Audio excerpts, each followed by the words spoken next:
President Rüütel, suur tänu teie ettekande eest. Väga huvitav kuulda uusi nüansse, kuidas nüüd on tunded nagu aastaid hiljem seda meenutada. Ma arvan, et on hea meel meenutada, sest Eesti suutis tõesti olla initsiaatoriks Balti riike kaasa tõmmata ja suruda läbi, kui nii võiks väljendada Moskvas see, et tunnustataks neid salaprotokolle, eks ole. Sest see tähendas rahvusvahelise õiguse seisukohalt meie iseseisvuse hävitamist, mis hävitati vallutuse tulemusena, vormistati, aga just nagu oleks toimunud revolutsioonilised sündmused Eestis, eks ole. Nõnda, et selles mõttes see oli ülimalt oluline ja et ette valmistada, taastada meie iseseisus. Ja see samm oli selleks väga vajalik juba, millest me nii väga palju avalikult ei rääkinud, omavahel rääkisime, aga tähendab, oli vaja samm-sammult niimoodi tõde välja tuua ja ma arvan, see meile õnnestus. Võtsime esimesena vastu suveräänsusdeklaratsiooni, kui nii-öelda suveräänsuse põhimõtte Nõukogude Liidus põhiseadusest taheti välja võtta.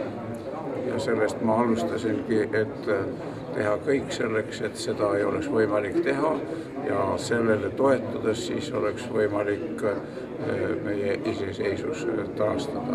Nõnda, et ja Moldova-Ribbentropi pakti niisugune avalikustamine, tunnustamine, selle salastamise fakti tunnustamine, see oli väga oluline ka samm selles samas suunas. Ja kui esialgu teised vabariigid millist sõna kasutada ei julgenud kaasa tulla, ma helistasin Läti, Leedu juhtidele, Ukraina, Gruusia, Armeenia juhtidele, et kas nemad võtaksid ka suveräänsusdeklaratsiooni vastu. Aga nad ütlesid, et nemad ei ole võimelised enda ülemnõukogudes sellist otsust läbi viima. Aga kui me siiski suutsime selle vastu võtta, olgugi, et see tühistati, aga me ei allunud Moskva nõudmistele ja ma ei ülemnõukogu esimehena ei kinnitanud enam Nõukogude Liidu seadusi Eesti territooriumil, ainult Eesti ülemnõukogu poolt vastu võetud seadusi.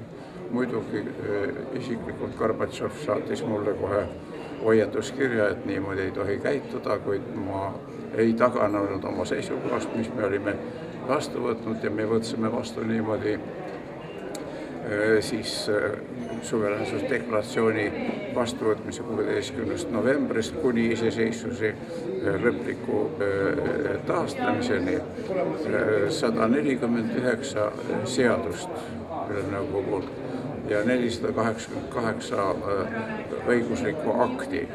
Sisuliselt reformisime Eesti õigusruumi nõukogude aja tingimustes ja seda vaatamata hoiatustele ja käskudele, eks ole.